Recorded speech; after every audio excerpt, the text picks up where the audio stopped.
இப்பதான் ஆக்சுவலா மகர ராசிக்கு நல்ல பலன்களை சொல்ல முடியும். ஒரு பக்கத்துல இவங்களை ரொம்ப இந்த பார்பிக்யூ மாதிரி ஒரு ரோலர் கோஸ்டரில் போட்டு சிக்க வைத்தது இவங்க ராசி அதிபதி சாட்டன். 7.5 சனி நிறைய மகர ராசிக்காரர்களை துவம்சம் செய்ததுன்னு சொல்லலாம், பிரிச்சு மேய்ஞ்சிச்சு சொல்லலாம், வச்சு செஞ்சது சொல்லலாம், சிங்க்ளோஸ் சொல்லலாம். சோ எல்லா மகர ராசிக்காரர்களுமே எப்படா அந்த 7.5 சனி முடியும், நமக்கு அது வெற்றி சனியாக மாறும் அப்படின்னு ரொம்பவும் எதிர்பார்த்து காத்துக்கிட்டு இருந்த அந்த நேரத்துல அவர்களுக்கு பெருசா ஒர்க் அவுட் ஆகாம போனதுக்கு காரணம் என்ன அப்படின்னா, இவங்க ராசியை மட்டும்தான் பார்க்கிறாரா அப்படின்னு பார்த்தா லாபத்தை குரு பார்க்கிறார். இவர்களுடைய வெற்றி ஸ்தானத்தையும் வெற்றி ஸ்தானத்தில் இருக்கக்கூடிய இவர்களையுமே குரு, அதான் ராசியாதிபதி சாட்டனையுமே குரு பார்க்கிறார். இதெல்லாமே இவர்களுக்கு பழம் நழுவி பாலில் விழுந்து தேனில் விழுந்து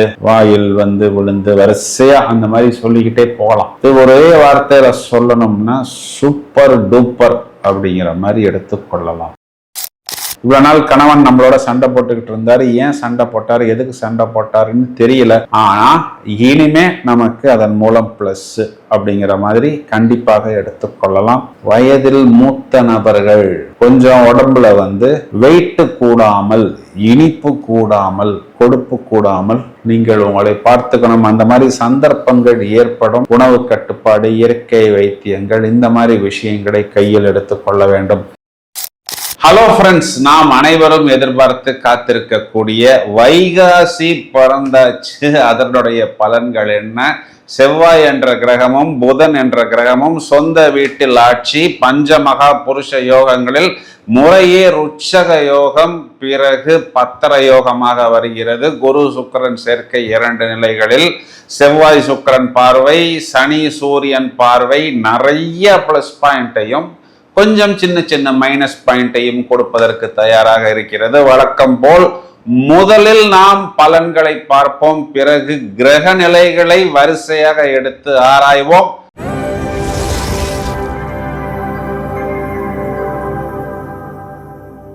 மகர ராசிக்கு பலன் சொல்றதுக்கு தான் ரொம்ப நேரமா காத்துக்கிட்டு இருக்கிறேன். என்ன காரணம் அப்படின்னா, இப்பதான் ஆக்சுவலா மகர ராசிக்கு நல்ல பலன்களை சொல்ல முடியும். ஒரு பக்கத்துல இவங்களை ரொம்ப இந்த பார்பிக்யூ மாதிரி ஒரு ரோலர் கோஸ்டரில் போட்டு சிக்க வைத்தது இவங்க ராசி அதிபதி சாட்டன். 7.5 சனி நிறைய மகர ராசிக்காரர்களை துவம்சம் செய்ததுன்னு சொல்லலாம், பிரிச்சு மேய்ஞ்சிச்சு சொல்லலாம், வச்சு செஞ்சது சொல்லலாம், சிங்க்ளோஸ் சொல்லலாம். சோ எல்லா மகர ராசிக்காரர்களுமே எப்படா அந்த 7.5 சனி முடியும், நமக்கு அது வெற்றி சனியாக மாறும் அப்படின்னு ரொம்பவும் எதிர்பார்த்து காத்துக்கிட்டு இருந்த அந்த நேரத்துல அவர்களுக்கு பெருசா ஒர்க் அவுட் ஆகாம போனதுக்கு காரணம் என்ன அப்படின்னா, இந்த பக்கத்தில் குரு மறைந்து விட்டார், தனகாரகன்.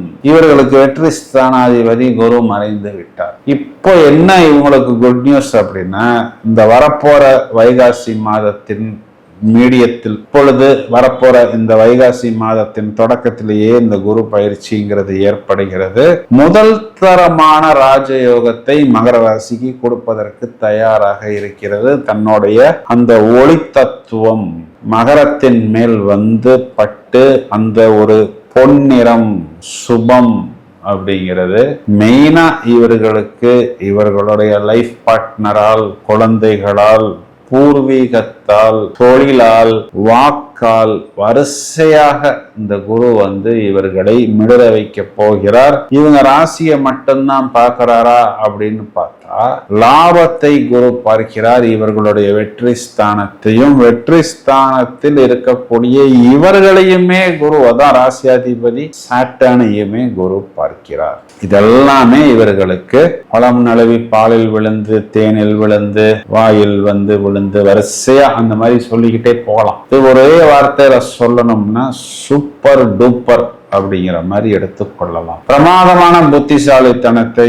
இவர்கள் வெளிப்படுத்துவார்கள். அது மெயினா இவங்களுடைய குழந்தைகள் விஷயமாக இருந்தாலும், டெக்னாலஜி, புத்திசாலித்தனம், புத்தி கூர்மை, தொழில்நுட்பம், தொழில்நுட்பம் இதனை வெளிப்படுத்தி பலருடைய பார்வையை நம் பக்கம் திருப்பி உத்தியோகத்துல ஒரு நல்ல அபிவிருத்தி, அப்லிஃப்ட்மெண்ட் இதெல்லாம் இவர்களுக்கு ஏற்படும். இதையும் தவிர இவர்களுக்கு இன்னொரு பிளஸ் பாயிண்ட் என்னன்னா, வயதை அனுசரித்து குழந்தைகளுடைய விஷயத்தில் சுபகாரியங்கள் அப்படிங்கிறது நடக்கும். அது திருமணமாக இருந்தாலும், வெளிநாட்டு பயணமாக இருந்தாலும், வேலை வாய்ப்பாக இருந்தாலும் வரிசையா இவர்களுக்கு பிளஸ் பாயிண்ட் தான். பாதகாதிபதியா இருந்தாலும் சுகஸ்தானாதிபதி செவ்வாய் சொந்த வீட்டில் ஆட்சி பலம். இடம் வச்சிருந்தேன், இடத்துக்கு ஆட்கள் வரல, டெனன்ட் வரல, கிளையண்ட் வரல அப்படின்னு எல்லாம் வருத்தப்படக்கூடிய நபர்களுக்கு ஒரு நல்ல டெனன்ட் வரக்கூடிய அமைப்பு, நல்ல ஒரு டெபாசிட் கொடுப்பார்கள். இல்ல அந்த இடம் விற்கணும்னா கூட ஒரு நல்ல இடத்துக்கு நல்ல விலைக்கு அதனை விற்று லாபத்தை எடுத்து நிறைய பிரச்சனைகளை முடித்து சமாதானம் அடையக்கூடிய அமைப்பு.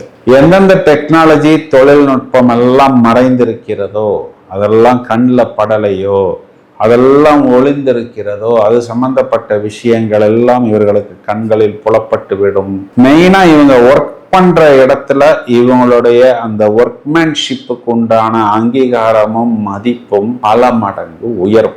7ஆம் இடத்தில் 2 ஒளி கிரகங்களின் பார்வை அப்படியே உங்க மேல வந்து படும் பொழுது நிறைய சுபகாரியங்கள், திருமணமாகாத நபர்கள், புத்திர பாக்கியம் இல்லாத நபர்கள், மறு திருமணத்துக்காக காத்து கொண்டிருக்கக்கூடிய நபர்களுக்கு எல்லாமே அந்தந்த விஷயங்கள் டக்கு டக்கு டக்குன்னு நடக்கும். இது 2மே ஒளிக்கிரகம், 2மே நிதி கிரகம், 2மே இனிப்பு குறிகாட்டக்கூடியது, ப்ரெஷியஸ் மெட்டல்ஸை குறிகாட்டக்கூடியது. ஒரு பியூட்டி பார்லருக்கு போயிட்டு வந்து அந்த ட்ரீட்மெண்ட்லாம் பண்ணிட்டு வரும்போது நம்ம எப்படி ஒரு பளபளன்னு ஒரு தேஜஸா ஒரு ஹோராவா இருப்போமோ, போகாமலேயே அவ்வளவு சந்தோஷமும் அவ்வளவு ஒரு குஷியும் ஒரு தேஜஸும் ஒரு ஒளிவட்டம் நம்மளுடைய முகத்தில் தென்படும். எல்லாமே பிளஸ் பாயிண்ட் தான். சின்ன சின்ன மைனஸ் பாயிண்ட் என்ன அப்படின்னா, 8ஆம் இடத்தில் கேது, வயிறு அடி வயிறு சம்பந்தப்பட்ட விஷயங்கள்ல கவனமாக இருந்து கொள்ளணும். கழிவுகள் வெளியாகக்கூடிய இடத்துல ஏதாவது சின்ன சின்ன உடல் உபாதைகள் ஏற்பட்டா முதல்லயே போய் நாம் வைத்தியத்தை பார்த்து கொள்ள வேண்டும். 2ஆம் இடம் தனஸ்தானத்தில் ராகு, இது நாள் வரை குருவின் பார்வை இருந்தது. ரொம்ப நாளைக்கு அப்புறம் வண்டி இப்பதான் ஸ்டார்ட் ஆகுது. அப்போ நம்ம ஒரு சந்தோஷம் புரியாமல், எந்த விஷயமும் யோசிக்காமல் சில நேரத்துல நம்ம வார்த்தைகளை பேசிவிட்டோம் அப்படின்னா அந்த வார்த்தைகளை நமக்கு நெகட்டிவாக, நமக்கு ஆப்போசிட்டாக மாறிவிடும். கொஞ்சம் வார்த்தைகளை கவனமாக பார்த்து கொள்ளணும். 4ஆம் வீட்டுல செவ்வாய்ங்கிறது வந்து நிஷ்பலம் என்கிற அமைப்பில் வருகிறது. இது ஒரு விதத்துல நமக்கு பிளஸ் தான். இந்த செவ்வாய் வந்து என்ன பண்றாரு அப்படின்னா, நம்மளுடைய குழந்தைகளை குறிகாட்டக்கூடிய சுக்கிரனையும் நம்மளுடைய லைஃப் பார்ட்னரை குறிகாட்டக்கூடிய 7ஆம் இடத்தையும் செவ்வாய் 4ஆம் பார்வையாக பார்க்கிறார். புத்திரஸ்தானத்தில் இருக்கக்கூடிய சூரியன் அஷ்டமாதிபதியை சனி 3ஆம் பார்வையாக பார்க்கிறார். இது என்ன அர்த்தம் அப்படின்னா, நாம் ஏதாவது கடன் வாங்குவதற்கு நம்மளுடைய பிரதர்ஸ் சிஸ்டர்ஸ் மறைமுகமா நம்மளுடைய குழந்தைகளையோ இல்ல நம்மளுடைய லைஃப் பார்ட்னரையோ தூண்டி விடுவார். ஏதாவது ஒரு செட்டில்மெண்ட்டுக்காக இருக்கலாம், இல்ல அங்க அந்த இடத்துல ஏதாவது எக்ஸ்ட்ரா ஒரு ஃப்ளோர் கட்டுவதற்காக இருக்கலாம். இந்த மாதிரி சின்ன சின்ன டிஸ்டர்பன்சஸ் மட்டும் தெரிகிறது. இதனை மட்டும் கொஞ்சம் சமயோஜிதமாக நீங்க உங்களுடைய சந்தர்ப்பம், சூழ்நிலை, இடம், பொருள், ஏவல் அனுசரித்து முடிவெடுங்கள். இது மட்டும் போதுமானது. மேலும் மகர ராசி சகோதரிகள், கணவனை குறிகாட்டக்கூடிய செவ்வாயும் 7ஆம் இடமும் சுபபலம், கணவனால் பிளஸ்.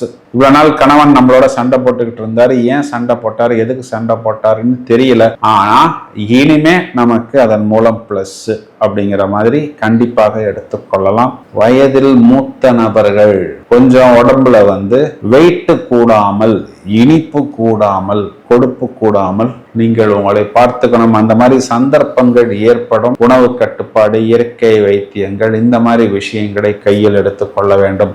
மாணவர்கள் எந்த ஆங்கிள் பார்த்தாலுமே பெரிய டிஸ்டர்பன்ஸ்லாம் இல்லாத அளவுக்கு கவனமாக தங்களுடைய விஷயங்களை வெளிப்படுத்துவார்கள். இந்த அரசாங்கத்துக்கு, கவர்மெண்ட் ஜாபுக்கு, இல்ல கவர்மெண்ட் காலேஜுக்கு, இல்ல ஏதாவது ஒரு கவர்மெண்ட் பர்மிஷனுக்கு விண்ணப்பங்கள் போடுவதாக இருந்தாலும், அப்ளிகேஷன் போடுவதாக இருந்தாலும் கொஞ்சம் கவனமா, மிஸ்டேக் இல்லாமல் 1க்கு 2 முறை எடுத்த உடனே அதுல ஃபில்அப் பண்ணாம ஒரு ரஃப்ல ஃபில்அப் பண்ணிட்டு எல்லாத்தையும் 1க்கு 2 முறை சரி பார்த்த பிறகு அந்த ஆவணத்தை நீங்கள் ஃபில்அப் பண்ணணும் அப்ளிகேஷனை. ஏன்னா அஷ்டமாதிபதி சூரியன் புத்திரஸ்தானத்தில் சாட்டனுடைய பார்வையும். பொதுவா அரசாங்கம் சம்பந்தப்பட்ட விஷயத்துக்கு கூடுதல் கவனம் எடுத்துக்கொண்டால் அதுவே போதுமானது. பரிகாரம் அப்படின்னு பார்த்தோம்னா திங்கட்கிழமைகளில் மகா கணபதி வழிபாடு, செவ்வாய் வெள்ளி ஞாயிற்றுக்கிழமைகளில் அமாவாசை பௌர்ணமி திதிகளில், அஷ்டமி திதிகள் நவமி திதி வரும்போது கூட துர்கா வழிபாடு, வாராகி வழிபாடு, இதெல்லாம் உங்களுக்கு ஒரு நல்ல மேன்மையை கண்டிப்பாக ஏற்படுத்தும். இவ்வளவு நேரம் நாம் பார்த்த இந்த பலன்களுக்கு உண்டான கிரக நிலைகளை நாம் எடுத்துக்கொண்டால் நீயா நானா அப்படிங்கிற மாதிரி இந்த செவ்வாயும் சனியும் சண்டை போட்டு கொண்டிருந்தார். இந்த செவ்வாய் என்று சொல்லக்கூடிய மார்ஸ் தனது சொந்த வீட்டில், அதாவது மேஷராசியில் வைகாசி மாதத்தின் தொடக்கத்திலேயே வந்து விடுகிறார். 23/5/2026 புதன் என்ற கிரகம் ரிஷப ராசியிலிருந்து மிதுன ராசிக்கு சஞ்சாரம் செய்ய போகிறார். மேலும் இந்த மாதம் முழுவதுமே சூரியன் என்ற கிரகம் ரிஷப ராசியில் தான் சஞ்சாரம் செய்ய இருக்கிறார். இது நாள் வரை மிதுன ராசியில் இருந்த சுக்கிரன் என்ற கிரகம் குரு பெயர்ச்சி ஆகி கிட்டத்தட்ட ஒரு 15 நாட்களில், அதாவது மிதுன ராசி மண்டலத்திலும் அவர் குரு சுக்கிரன் என்ற சேர்க்கையாகத்தான் இருக்கிறார். மேலும் ஜூன் மாதம் 10ஆம் தேதி இது காலகட்டங்களில் குரு என்ற கிரகம் ஏற்கனவே கடகராசிக்கு வந்து உச்சமடைந்து விட்டார். இந்த உச்சமடைந்த குருவுடன் சுக்கிரன் சேர போகிறார். அப்போ அந்த குரு சுக்கிரன் கூட்டணி சேர்க்கை முதலில் மிதுன ராசி மண்டலத்திலும் பிறகு கடகராசி மண்டலத்திலும்.